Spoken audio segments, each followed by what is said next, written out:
Welcome to How to Hyperbaric podcast. I'm your host, Dr. Masha, and today I have with me Dr. Melissa Saunders.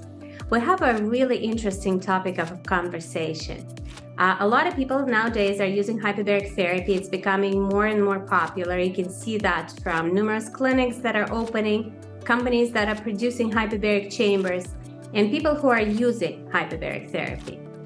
But I hear from many patients of mine and people around me that not everyone gets the benefits from hyperbarics that they were looking for initially.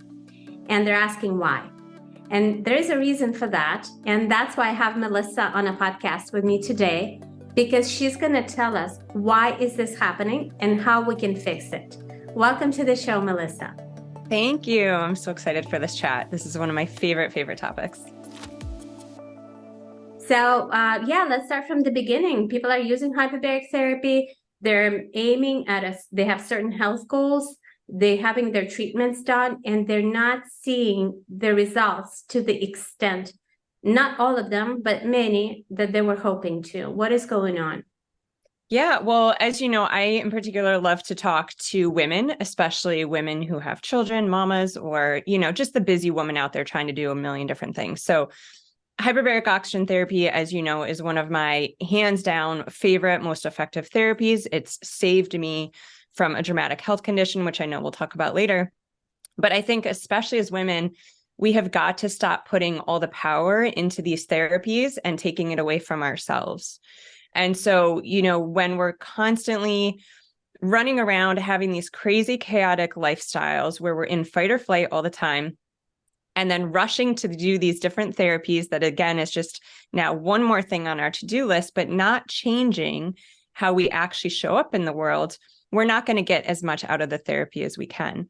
So what I love to do is to inspire women and walk women through this 3-step process. I know we're going to talk about this, but essentially what I'm doing is taking a woman and helping her switch from a state of chaos, overwhelm, frustration, fatigue, feeling like you're spread too thin, to taking even just a few minutes a day. It doesn't take much at all. And literally what we're doing is we're reconnecting with ourselves. And when we do that, so simply, it turns into living more in flow. What does that mean? It's getting through the day, getting everything done, but somehow at the end of the day being like, that was pretty easy. I got it all done. I have leftover to give to my family, my friends, those around me that I care for. It's just this little tiny switch that we can make. We have everything we need inside of us. And when we can tap back into that and be reminded of that and remember how to use it, we'll get so much more out of our lives and the therapies that we choose to use. Wow, I'd love to get to the point where I get through my day and say, wow, that was easy. Because I have to admit, it's not about me yet. And I know, and I'm actually willing to learn, and I'm willing to implement these things into my life, because I might be doing a lot of things for myself, hyperbaric therapy included, but I feel there's more to it, right? What is it? Is it? There's more to it. And you can also look at it like there's less to it. I think we constantly are looking for these outside things to make us feel different and better, when truly it's what's in the inside. And I know that sounds like so cliche. But again, we have, especially as women, we're born with this intuition. We have this inner voice. And when we can tap back into it and remember how to listen to it, and that's what I teach women, we literally have all the answers that we need. We can live in a more feminine flow state. What do I mean by that? Well, as women right now, as men too, I think it's a really interesting time, but I, again, like to speak to the women. We are juggling so much more than we watched our mothers do, right? So for a lot of us, that means we possibly might have a career outside of the home. At the same time, those of us that are raising children no longer have, the village around us that our mothers had, right? At the same time, we're dealing with screen time and how do we navigate that? At the same time, we're hearing that our children aren't safe, that we can't let them run around outside until the streetlights come on. So it's a really interesting time where there is so much going on outside of us. There's so much that we're trying to do every single day. And also hearing, the effects of how we are and the implications that it has on our kids. So, there's statistics on health and mental illness for women with young children, and we're so much more likely to suffer from depression and anxiety. And we now know that our mental state impacts our children's mental state. We know that if we're in depression or anxiety, that impacts our immune system. So we're more likely set up for chronic disease, autoimmune conditions. I don't say this to scare women, but I do say this to start to help leverage the conversation of self-care and how important it is. It becomes, a non-negotiable in our lives. And that's a really important thing that I like to teach women too, is, when you can establish and leverage your self-care, taking care of yourself, sitting with yourself, tuning in, listening to yourself and your needs, when you can make that a non-negotiable, you're going to make it happen. So for instance, if you're a parent, a non-negotiable for your kids might be no matter what, they're not allowed to run out in traffic, right? Super obvious. But it doesn't matter what that looks like, how upset someone gets. If your kid runs to traffic, like, you're going to stop them no matter what. So when we can get to a place where we can understand that if we don't take care of ourselves, maybe we're okay now, but what if you continue down this track of putting everyone else's needs ahead of you, your career ahead of you, your friends ahead of you, your family ahead of you? What are you going to look like? What's your health going to be in 6 months from now? What's it going to be a year from now, 2 years from now, 3 years from now? I mean, these statistics tell us we can't live like this anymore. We're suffering. And, literally because of a health experience that I went through, again, I know we'll talk about it, I realized it became very much a reality in my life that if I fell apart, there was nothing that I could do for our family anyway. Not only that, but my family dramatically suffered. So you can get to a place where you realize self-care is not selfish. It's literally one of the most selfless things that we can do for those around us. And this is the therapy that we're going to be talking about today, self-care. I consider it as a therapy. Self-therapy, I don't know. Can you call it that? But then you can have other people involved in it, right? Other therapists who can help you practice self-care. The biggest problem is that it's not considered to be part of the healing journey. On the most part, you go even to a functional medicine doctor. What do? They give you a list of functional medicine tests, and then you leave with prescription for IVs, I don't know what, ozone therapy, hyperbaric therapy. We all know the names of these therapies. Most of us tried at least some of these therapies. But I think we're lacking in this prescription. Maybe the most important thing that ties everything together, and it's self-care.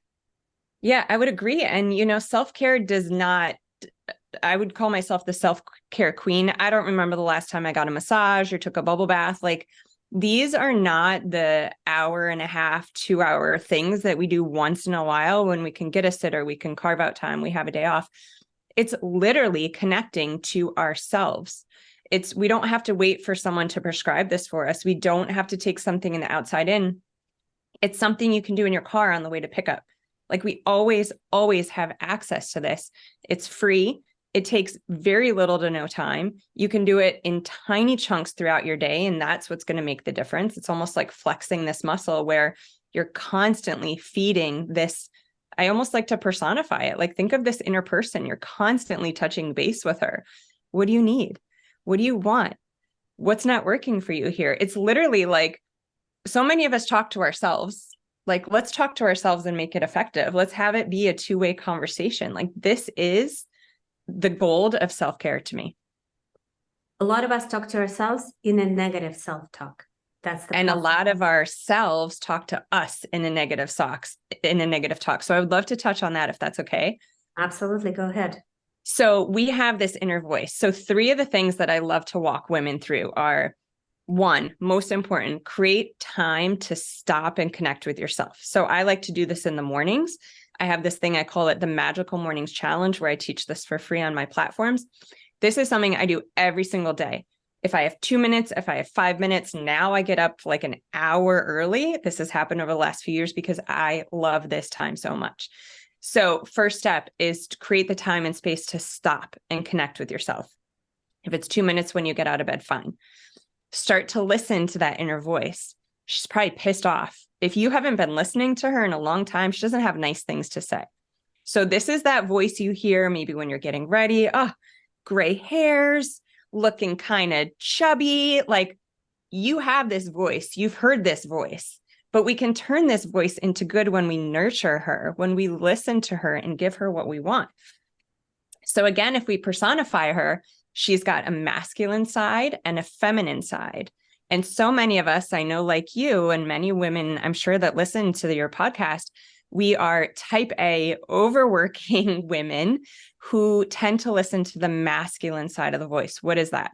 Those are the shoulds, the needs tos, the have tos, the judgments. So, maybe you're sitting on your couch, just like enjoying that warm beverage, and you just want like 5 more minutes, but there's that, you got to get up. You should really pick up that mess. You should really get ready for work. You should really cook the dinner. That's the masculine side of her. The feminine voice, the one that we have forgotten to listen to for so long, is the one that's like, I don't want you. I just want like 2 more minutes. Okay, I'll give it to you. I don't want to get on emails yet. I just want to like stretch on the floor and do yoga or like move for a minute. Okay, I don't have 10 minutes to do that, but I have 2. Like, listening to what she wants and giving it to her. I know it sounds crazy. But I can tell you that voice, that is our intuition. That is our powerhouse. And the more we can feed it and listen to it, the louder it's going to get. It's this inner knowingness of what we actually need to show up better in the world for everyone around us. Excellent. I was listening and I'm like, I gotta start doing that. Mm-hmm. It's actually talking to your inner child and giving them what they want, or she wants. Yeah. So I think for a lot of people, that's a really, really good way to think about it. Like, take a picture of you as a child, stick it on your mirror, and listen to that inner voice. So like, the 3 powerful steps are creating the time to sit, listening to that voice, and then taking action based on what she needs. So like, in my crazy day of, first of all, if anyone follows my platform, they probably think I don't work, because I video like bike riding at the park, skateboarding lessons, going back to gymnastics at age 42, like these crazy, crazy things that my inner voice has told me to do. I'm telling you, I've had the most fun year, the most successful year. I run 3 businesses. I have 3 kids. Like, we travel a lot for work. We have a crazy life. But I take these little 3-minute, 5-minute chunks throughout my day where, when you get that feeling, we all have it. You're going through your day and you're just like, oh my God, I cannot do another email right now. Like, I just don't have it in me. Or, oh my God, I don't want to get on this meeting. Like, I am just fried and burnt out. I have nothing left. Those moments are when I tap in and I listen. And it might not mean that I can do what I'm actually wanting to do in that moment, right? We all have responsibilities, but like, things that my inner child says to me is, oh, if I could just like do a lap on my bike. Like, I love riding my bike. If I could just do a lap on my bike, this would be so much easier. Great. I'll take a 2-minute lap. Takes 2 minutes, completely refreshed, get back on the emails. Those are the things at the end of the day that add up. So when I have my 3 children get in the car at pickup with all their messy emotions that they've held in all day, I have space for them. It's these little trinkets of hearing your inner voice, listening to her, and taking action that make all the difference. Wow, it does make all the difference. It sounds so easy, but I know it's not. And I'm old enough. I've tried that. But I guess if you do it every day, it sort of becomes a habit. Yeah, well, it's simple. It doesn't mean it's easy, but I would love, what comes up for you is what would make that challenging for you? Because I'm sure whatever makes it challenging for you is a challenge for me and everyone listening. So why don't we just delve into one of those? Absolutely. What I think is that in our minds, at least for myself, it's true. Mm-hmm. Things that we really want and things that we know are good for us. These are 2 different things. When you're asking this little girl, what do you want? And I don't know, nothing comes to mind. I don't know, go into the gym. She doesn't want to, but she knows that she needs to. It's good for her. Mm-hmm. This is not something that you know what I mean? We're mistaking. I do. Still self-care, but this is not what you're talking about at the moment. No, it's exactly what I'm What talking you're about. talking about is watching a sunset. Sunsets, they're 5 minutes long, but they're it can be all magical. it can be all of those things. So I literally, for me, it's gotten to the point where I check in with almost everything I do. So as soon as that little feeling comes up that like, okay, it's Tuesday, 6 a.m. I would normally go to the gym, not feeling it today. Okay, what do you actually want? I know that moving my body is important to me. I know that I'm going to move my body.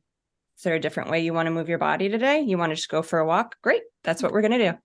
Yeah. Literally. Nice. I cancel my gym sessions all the time because those are the days you go to the gym and it would be a crappy session anyway. I will move my body, but I'm going to do it differently or in a playful way. Maybe I throw on my rollerblades. Absolutely. Like, Yeah, I why agree. does it have to And look then we like go to, if we tie it to the menstrual cycle, we'll understand why some days we're like, yes, I want to go to the gym. And other days we just want to take it easy and maybe do some yoga because it's a very yin, very feminine type of movement as opposed to doing weights at the gym, which is very masculine I side. think, I think, learning more about my cycle through people like you has been one of the most empowering things. And I think it's one of the most important things for us as women to learn. It's crazy that we didn't grow up learning this because you get to a place where you no longer feel like something's wrong with you, right? Like, why am I just exhausted? Why don't I have it in me this week? When you're on social media, if you're scrolling social media and you're like, oh my gosh, look at this woman doing all these things and I don't have the energy.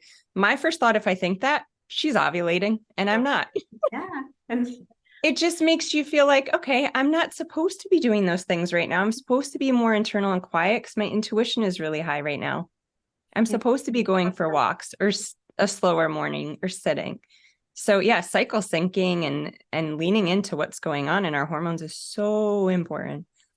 And how does it tie in with hyperbaric therapy? Because we started with that. Like, what are your thoughts on that? Yeah, well, I would love to talk a little bit about my story and what got me here because hyperbarics is what saved me. So we have 3 kids. They're now 12, 11, and 7. But when they were 6, 4, and 1, we have 2 boys and a little girl. I got really, really sick. And for a little while, we didn't know exactly what was wrong with me. But I lost my mind. I completely lost my mind, which, I really do feel like things don't happen to us, they happen for us. And so anyone who has chronic illness, autoimmune condition, mental illness, all the things you cannot see, like I have so much compassion for you because it is so hard to walk around and feel like a shell of yourself and for no one to understand. But so I lost my mind. I didn't know my children's names. I didn't know their friends' names. I developed social anxiety. I couldn't find my way to our office, which is 2 miles from our home. I'm a chiropractor. I would have to pull over and get out the map and map my way there. I went to urgent care to get some blood testing. I was refused the testing that I wanted because I was told I was a tired mom of 3.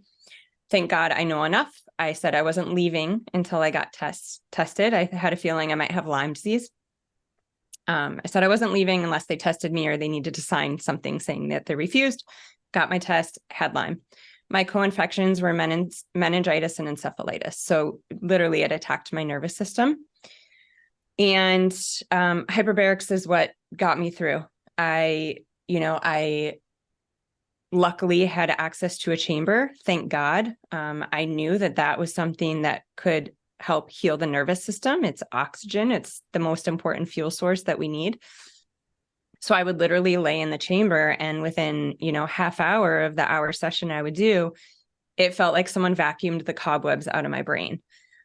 And so, within a matter of 2 weeks, thankfully, my husband literally oversaw my care. He made a supplement regimen for me. I couldn't even remember anything. He gave me a flow chart. I couldn't even check stuff off. Like he just would feed me everything I needed. I started to climb my way out, which is very, very quick. My diagnosis would be chronic Lyme. You would never know that I have it. Thank God. But, hyperbarics is something I've always been passionate about, but I literally got to become a patient and feel how life-changing this therapy is. What that also did is it completely leveraged self-care for me, which I know we talked about. Like, I saw very quickly what would happen if I couldn't take care of my family. I became a burden. I could have watched my marriage and our children's lives fall apart very quickly. So it's something that, like, I now, if given the choice between one of two things, like, I'll always choose health. And I think that's a really important place for everybody to get, because as women, we're natural caretakers and it's so easy. How many times have you been like, it's Friday night, it's been a long week at work, but my friend just really, really wants me to come to this event. I'm exhausted. Like, I've gotten okay with saying no and letting people down, because the person I'd least likely to let down is my family and myself. Excuse me. So I've even come up with an acronym for the word no. It stands for nourishing oneself. So it's okay to say no. Well, I love it. Yeah, I think it's really important. I'm going to use it. I'm going to steal it from you. Yeah. And when you're saying no to someone else, you're saying yes to yourself. And, I've just had to get to a point where the people around me understand that I put my health first. And if they don't, then they're just probably not my kind of people, because this is who I am. I'm not pretending anymore for the sake of myself or my family. But, hyperbarics as a chiropractor and a natural health practitioner, it's all natural. It's so effective. When else can you be by yourself for 1 hour in this incredible, almost like sensory deprivation experience where you just get to sleep or chill out or meditate, or read a book? So I think it's an incredible therapy to stack with others. And I'm very intentional when I say stack with others. I don't mean, putting the light and the brain tap and like all these things. I know some people do that and that's great. But I think it's really important to just go in there and do nothing. Like, when do we get to do that? I totally agree. I think a big mistake was done when people were allowed to take gadgets inside a hyperbaric chamber. Really, because really you shouldn't be, right?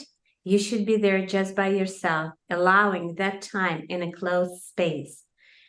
Maybe taking a book, maybe listening to some relaxing music, maybe doing breath exercises, meditating, maybe sleeping for 20 minutes.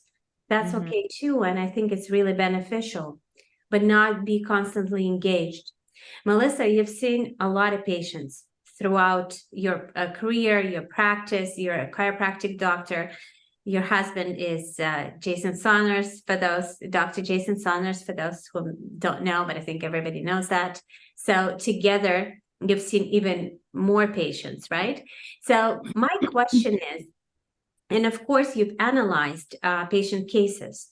And of course, you've seen patients who were combining self-care with hyperbarics. And those who maybe were not aware of its importance, there are many reasons why they were not, but they were not. And if you could generalize, like, what is the difference there? Yeah, not even just hyperbarics, anything. So if you're taking the time out of your day, if you're taking the money to pay for anything outside of you to impact your health, and there's definitely, of course, like, I am all for that. I am for whatever we need, right? My husband's a functional medicine practitioner. Like, there are times and places where we absolutely need these outside therapies, and thank God for them. I was one of those, right? Like, I couldn't have just tuned into, maybe I could have, I don't know. People do it, so I shouldn't say that. But if you're making the investment, time and money in any of these things, and you can actually also put yourself in a state of healing by connecting with yourself, you are going to get so much better results in probably half the time. The people that commit to doing these kinds of things that are under our care, it's like half the amount of sessions that they need to do. It's a lighter energy. They're in a healing state. Like, we have the ability to heal our body. As a chiropractor, that was so ingrained in our curriculum, and our body is a miracle. Our body can create life. You want to think it can't heal? Like, it can heal itself. But when we're so spun out in these beta brain waves and in fight or flight in a survival state, I know we're going to talk about animals and their ability and capacity to heal. Like, we cannot heal from that state. When we're in fight or flight, it's like our body thinks we're in survival. So it's not going to care about healing it's going to only focus on whatever it needs for survival, bringing blood to the periphery so we can run away from our organs that control our immune system. Everything just takes longer. So it's like such this little switch that makes such a huge difference. Well, thank you. Thank you for this amazing conversation. You've explained it beautifully. You gave our listeners tips to actually how to apply it, right? Because that's the most difficult part. We'll heard about it. We know that it's important. We know that it's good for you, but how do you do it? That's the question. And I know that you have the morning challenge, right? That's available on your platform. Can you tell us a little bit about that? Because it's completely free, right? And it sort of helps people. It's sort of an initiation into this whole self-care technique, is it? Yes. So this is one of my favorite things I do. It's a completely free challenge. It's always available. I'm sure we'll list the site below at some point. It's a 5-day challenge. Everything comes into your email in your inbox. Takes literally like as little as 2 minutes in the morning. These are subtle changes. These are the 5 steps I walk myself through every single morning. These are the subtle changes that are going to help you over the day continue to connect with yourself. Over time, you're just going to start to be like, that was easy. That felt better. I didn't realize I was doing anything. And these are probably things that you may or may not already be doing in the morning, to be honest. It's incredible what happens when we assign some intention and meaning behind things. So this is something that's so simple. It can be easy when you leverage it and make it important. And it's my favorite thing to teach. Excellent. And where people can find it? Your Instagram page? Instagram, BE Inspired Mama, MAMA is my Instagram handle. Samename.com/mornings is the magical morning challenge. Every so often, like about every month or so, I do a group challenge where we all join at the same time. So if you like the benefit of a group, you can keep an eye on socials for that as well. Excellent. Thank you. That's amazing. So I think the take-home message is that yes, hyperbarics works, and it works by itself, and it doesn't necessarily have to be integrated with other therapies. But when you do, the effects are multiplied. We get the synergistic effects. And we can think of therapies that everybody uses. You've mentioned brain tap and red light. I mentioned ozone and IVs. But then there are also sort of unconventional therapies that are common sense, but still it's a therapy like self-care that could be so beneficial for people who came to do hyperbarics because they have a health concern and they really want to get the most out of their hyperbaric sessions. So that's a great addition, and it's absolutely free. You just need to learn how to do it, and Melissa teaches it in her 5-day challenge. So I encourage everyone. I'll try to be there. I have to look at the time difference because I'm 6 hours ahead of you guys. But if it works for me time-wise, I will join one of those monthly challenges when it's done as a group. I think it's a lot of fun. We make it like a day because there's people from all over time zones doing it. So it's just the day of this. And so when I'm posting about it, it's just here's what today is, here's what the intention is, and here's how I'm showing up. So we all post on our social media, right? And we tag something tag. like the morning chat. Okay, excellent. I have to do this. Melissa, thank you so much for sharing this information. I hope a lot of people will get to hear about self-care and really try. And because honestly, why do we get sick? The terrain, right? Because we don't take good care of ourselves. Yeah. So thank you. I've loved this conversation and I can't wait. I'm going to check in with you later this week and ask you what you're doing to connect with that inner voice, that inner child, what you're doing. I'm so excited to hear. Yes, me too. Thank you.